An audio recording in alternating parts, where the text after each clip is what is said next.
बिहार में चुनाव की घोषणा के साथ झारखंड और महाराष्ट्र में भी होने जा रहा है चुनाव, जिसका हो चुका है ऐलान।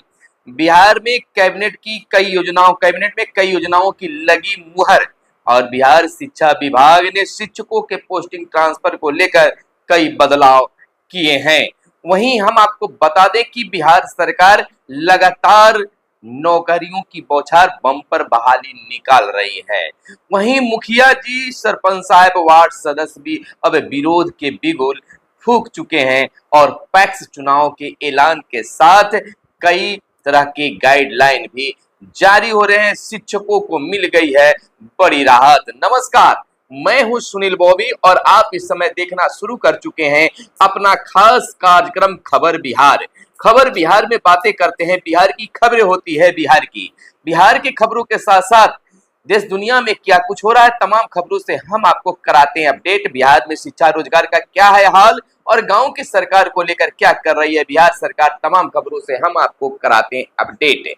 अब पहली खबर के रूप में हम आपको शिक्षा रोजगार के पहले आपको नौकरियां यानी वैकेंसी को लेकर क्या खबर आई है, अब प्रतिदिन हम यह बताने का काम करेंगे। तो दोस्तों, खबर की शुरुआत करने से पहले आपसे आग्रह है कि चैनल पर नए आए हैं या अब तक चैनल को सब्सक्राइब नहीं किए हैं तो चैनल को जरूर सब्सक्राइब कर लीजिएगा ताकि बिहार की खबरों से आप अपडेट रह सकें और शिक्षा रोजगार की खबरों को और वैकेंसियों को जान सकेंगे। चलिए हम बताते हैं कि बिहार स्टेट पावर कंपनी में 4016 पदों पर निकली है भर्ती। सुनहरा अवसर है, 1 अक्टूबर से आवेदन शुरू है। 10वीं पास इसमें कर सकते हैं, आवेदन यानी अप्लाई कर सकते हैं। तो आपको थोड़ा सा डिटेल में बता देते हैं कि Bihar state power holding company limited यानी BSPHCL ने कुछ महीने पहले जूनियर इंजीनियरिंग समेत कई पदों पर भर्ती निकाली थी। इसके अंतर्गत 2610 पदों को भरा जाना था। इस भर्ती के लिए आवेदन की एक बार फिर शुरुआत की गई है। इसमें पदों की संख्या को बढ़ाकर 4016 कर दिया गया है। इस भर्ती के लिए आवेदन की प्रक्रिया की शुरुआत जो है 1 अक्टूबर से ही हो रही है।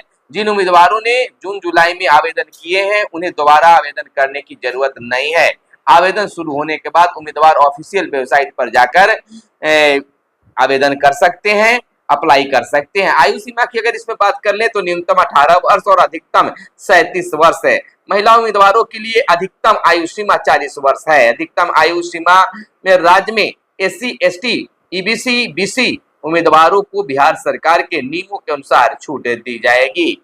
वहीं अगर शैक्षणिक योग्यता की बात कर ले तो उम्मीदवारों को 10वीं पास होने के बाद इलेक्ट्रीशियन ट्रेड में ITI होना चाहिए। आवेदन शुल्क की अगर बात कर ले तो जनरल EBC और BC के लिए 1500 रुपए और SC ST दिव्यांग और महिला के लिए 375 रुपए निर्धारित हैं। आप कैसे कर सकते हैं आवेदन, ये भी जान लीजिए कि ऑफिशियल वेबसाइट bspHCL.com.in पर जाकर आवेदन कर सकते हैं। चयन प्रक्रिया रिटर्न एग्जाम और डॉक्यूमेंट वेरिफिकेशन, मेडिकल एग्जाम और असिस्टेंट इलेक्ट्रिकल इंजीनियर के लिए गेट स्कोर के बेसिक पर सिलेक्शन होगा। तो यह सुनहरा अवसर है, इसमें आप चाहते हैं तो जरूर अप्लाई करिए।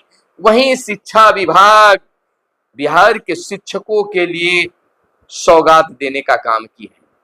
बिहार के नियोजित शिक्षकों को 18 साल बाद तबादला सॉफ्टवेयर से होने जा रहा है और शिक्षकों को कोई परेशानी नहीं हो, शिक्षक अपने घर से कम दूरी पर ही रहें, ज्यादा दूर नहीं जाएं, इसके लिए शैक्षणिक अनुमंडल बनाए जा रहे हैं जिसके अंतर्गत शिक्षकों को तबादला यानी कि पोस्टिंग किया जाएगा। नए तबादला नीति के तहत सॉफ्टवेयर बनाने पर विभाग ने शुरू कर दिया है मंथन। शिक्षकों को स्कूल का आवंटन सॉफ्टवेयर से ही होगा जिसमें 10 स्कूलों का ऑप्शन मांगा गया था। एक बात और बता दें कि जहां महिला शिक्षकों को राहत मिली थी कि अपना पंचायत, पति के पंचायत और जिस पंचायत में भी पदस्थापित है उसको छोड़कर चौथे जगह में आप जा सकते हैं, उसी प्रकार से पुरुष शिक्षकों को भी अब राहत मिल गई है।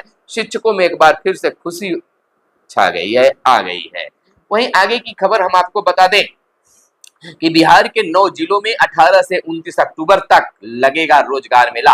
श्रम संसाधन विभाग के सचिव दीपक आनंद ने कहा, तकनीकी एवं गैर तकनीकी क्षेत्र में युवाओं को रोजगार पाने का सुनहरा और समय। नियोजन मेला की तिथि और जिला हम आपको बता दें, 18 अक्टूबर को नवादा, 19 अक्टूबर को खगड़िया, 21 अक्टूबर को बेगूसराय, 22 अक्टूबर को नालंदा, 23 अक्टूबर को शेखपुरा, 24 अक्टूबर को समस्तीपुर, 25 अक्टूबर को दरभंगा, 28 अक्टूबर को मधुबनी और 29 अक्टूबर को सुपौल में यह नियोजन मेला लगेगा। तो इसमें आप भाग ले सकते हैं, पहुंच सकते हैं, लाभ ले सकते हैं।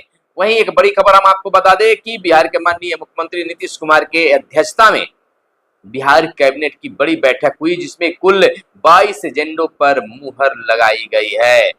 आपको बता दें कि कई ऐसी योजनाओं पर मुहर लगी है जिससे आम लोगों को सुविधा होगी।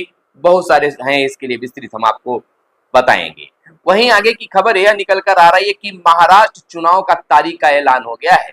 बिहार में उपचुनाव होना है, उपचुनाव का भी ऐलान हो गया है और झारखंड और महाराष्ट्र को भी हो गया है। बता दें कि महाराष्ट्र में अधिसूचना जारी होने की तारीख 22 अक्टूबर, नामांकन भरने की तारीख है 29 अक्टूबर, नामांकन पत्र की जांच की तारीख 30 अक्टूबर निर्धारित है, नाम वापस लेने की अंतिम तिथि 4 अक्टूबर रखा गया है और यहाँ जो वोटिंग है वह 20 नवंबर को होगा और काउंटिंग जो है 23 नवंबर को होगा महाराष्ट्र में चुनाव को लेकर। वहीं हम आपको बता दें कि झारखंड में 2 चरणों में ही होगी वोटिंग, 13 नवंबर और 20 नवंबर को मतदान होंगे और 23 नवंबर को इसके नतीजे आएंगे। वहीं बिहार में भी इलेक्शन उपचुनाव, बिहार विधानसभा की 4 सीटों के लिए उपचुनाव का ऐलान हो चुका है। 13 को मतदान और 13 अक्टूबर को 13 नवंबर को कहिए, क्षमा करेंगे, 13 नवंबर को मतदान और 23 नवंबर को मतगणना बिहार में उपचुनाव के लिए होगा और सभी पार्टी जो है अभी 4 सीटों के लिए अपनी कार्य शुरू कर दिए हैं, रणनीति बनाना शुरू कर दिए हैं।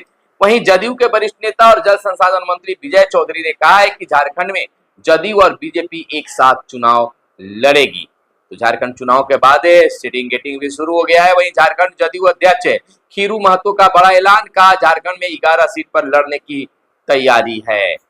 वहीं गिरिराज सिंह को लेकर लालू के नेता ने दिया विवादित बयान, केंद्रीय मंत्री को बताया देश का दुश्मन। गिरिराज सिंह की हिंदू स्वाभिमान यात्रा पर चंद्रशेखर ने सवाल उठाए। उन्होंने कहा कि ये लोग भगवान की दुकान खोलकर नफरत फैलाते हैं, यह विवाद चर्चा में है। तो वहीं गिरिराज सिंह की स्वाभिमान यात्रा पर भड़के पप्पू यादव, कहा नफरत फैलाने वाली इस यात्रा पर सीएम लगाए रोक।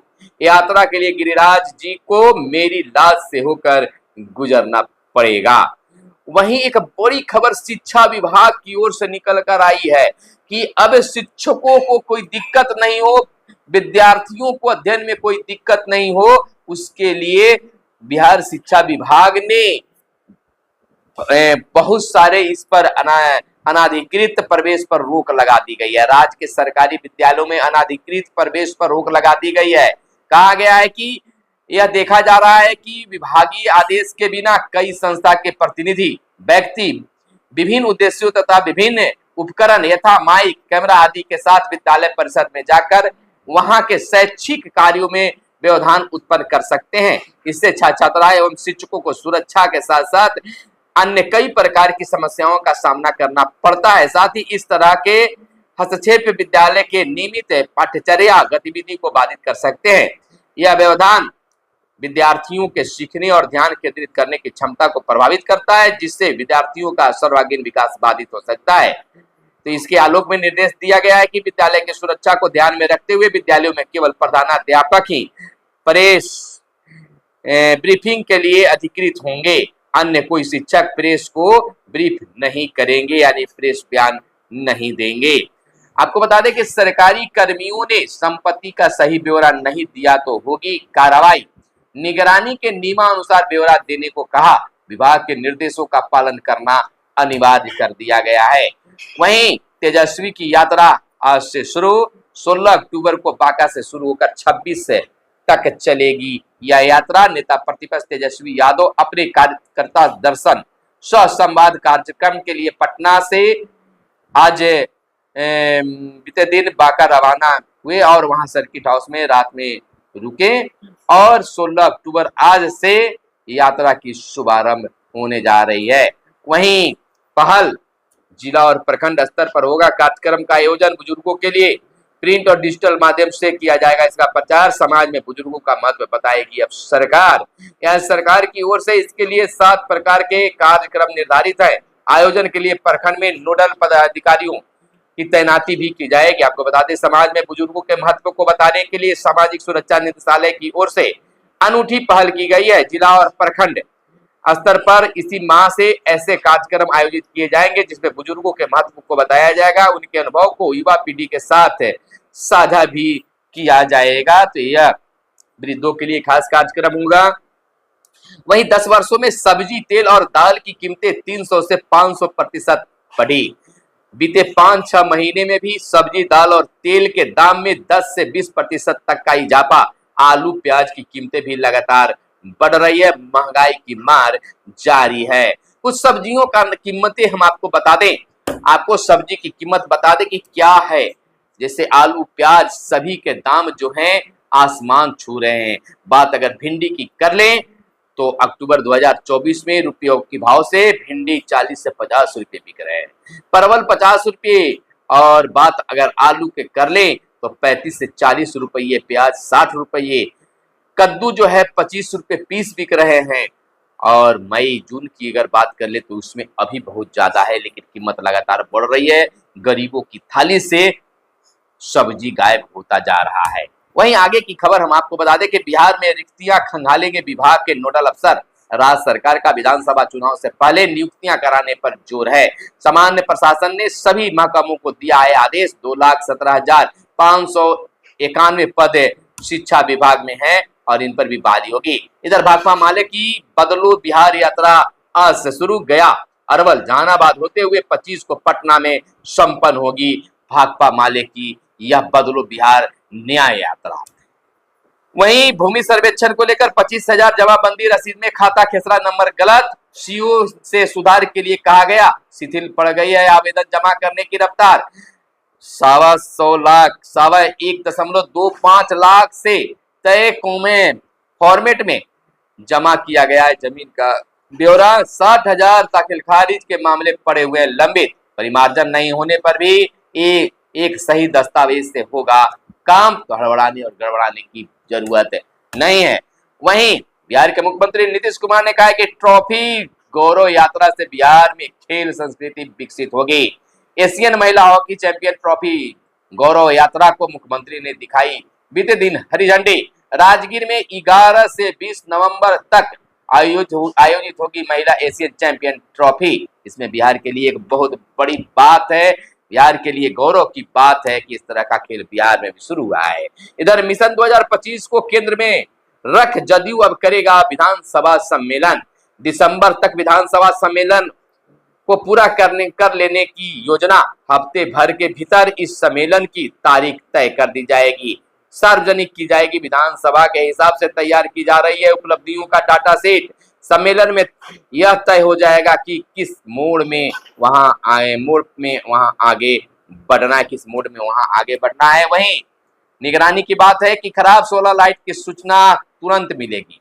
2 माह में लागू होगी केंद्रीयकृत अनुश्रवण व्यवस्था। पंचायती राज विभाग कर रहा है तैयारी। लोग टीवी स्क्रीन पर देख सकेंगे क्षेत्र के सोलर लाइट की स्थिति। तो यह सरकार की ओर से, विभाग की ओर से होने जा रही है। वहीं मनरेगा में सुधार की मांग पर मुखिया संघ ने हड़ताल 15 अक्टूबर से कर दी है। मनरेगा में व्यापक सुधार की मांग को लेकर। वहीं वार्ड सदस्य और सरपंच साहब भी पीछे नहीं है, अपने हक और अधिकार को लेकर सरकार के खिलाफ में बोलते नजर आ रहे हैं। आंदोलन के लिए वह आगे बढ़ रहे हैं। इधर ऑनलाइन ठगी होने पर 3 दिन के भीतर शिकायत दर्ज कराएं, फायदा होगा। आपको बता दें थोड़ा सा डिटेल से कि ऑनलाइन ठगी में जो है क्या कुछ हो रहा है। लगातार लोगों के साथ ठगी हो रही है और इसमें युवा पीढ़ी से लेकर वृद्ध भी, महिलाएं भी शामिल हो रहे हैं। तो आप 3 दिन के अंदर में आपको फ्रॉड हो रहा है तो 3 दिन के अंदर में आप इसकी सूचना, शिकायत दर्ज करा सकते हैं। इधर नगर निकायों को दी जाएगी शहरी में स्ट्रीट लाइट लगाने की जिम्मेदारी। नगर विकास आयुक्त ने नगर आयुक्त और कार्यपालक पदाधिकारियों को भेजी है गाइडलाइन। आपको बता दें 5 सालों तक उठाना होगा रख रखाव का यह दायित्व। वहीं ध्रुव योग में 16 को मनेगी शरद पूर्णिमा। आपको बताते चले कि शुभ मुहूर्त में भगवान विष्णु व मां लक्ष्मी का पूजन करने से शुभ फलों की प्राप्ति होती है। आपको बताते चले कि 16 अक्टूबर को व्रत की, और 17 को जो है आपका स्नान दान की पुण्य मानी गई है, बताई जा रही है। 16 अक्टूबर की रात 7:47 से 17 की शाम 5:34 तक होगी। 12 को पूर्णिमा में सर्वश्रेष्ठ होता है शरद पूर्णिमा का पर्व। यह लोगों का, यानी कि जो विद्वान है, पंडित है, उनका यह मानना है। तो उसके साथ ही आगे की खबर में हम बताते हैं कि बिहार में जो है नियोजित शिक्षकों के ट्रांसफर पोस्टिंग को लेकर बिहार सरकार के साथ साथ शिक्षा विभाग भी मन बना ली है और उन्हें दिसंबर में नए स्कूल मिल जाएंगे। उन्हें बहुत राहत देने की भी विचार सरकार की ओर से हो रही है। इधर भारत और सऊदी की दोस्ती से घबराहट में है पाकिस्तान। सेना के अफसर को भेजा रियाद, पाकिस्तानी एक्सपर्ट ने खोल दी है पोल। वहीं बता दें कि प्रखंड स्तर पर होगी सब्जी भंडारण की व्यवस्था, कोल्ड स्टोरेज का होगा निर्माण। सहकारिता विभाग ने दिया भूखंड चिन्हित करने का निर्देश। हर स्टोरेज पर 1.17 करोड़ खर्च होंगे। तो यह बहुत बड़ी प्लानिंग है सरकार की। तो वहीं हम आपको बता दें कि बिहार में कैबिनेट की बैठक हुई जिसमें खास योजनाओं पर मुहर लगी। आप हमारे साथ बने रहें बिहार की खबरों से अपडेट रहने के लिए। युवा हमारे साथ जुड़े ताकि उन्हें रोजगार और बहाली वैकेंसी के बारे में पता चले। हम तमाम खबरों को हम लेकर आएंगे। हमारे इस वीडियो को आप फेसबुक पेज पर भी देख सकते हैं और यूट्यूब चैनल पर देख सकते हैं। अगर यूट्यूब चैनल पर देख रहे हैं तो यूट्यूब चैनल को सब्सक्राइब कर लीजिए और फेसबुक पेज पर देख रहे हैं तो फेसबुक पेज को भी फॉलो कर लीजिए। हमारे इंस्टाग्राम पेज को भी आप फॉलो कर सकते हैं। फिर मिलेंगे अगले वीडियो में, तब तक के लिए दीजिए इजाजत। जय हिंद, जय भारत, वंदे मातरम।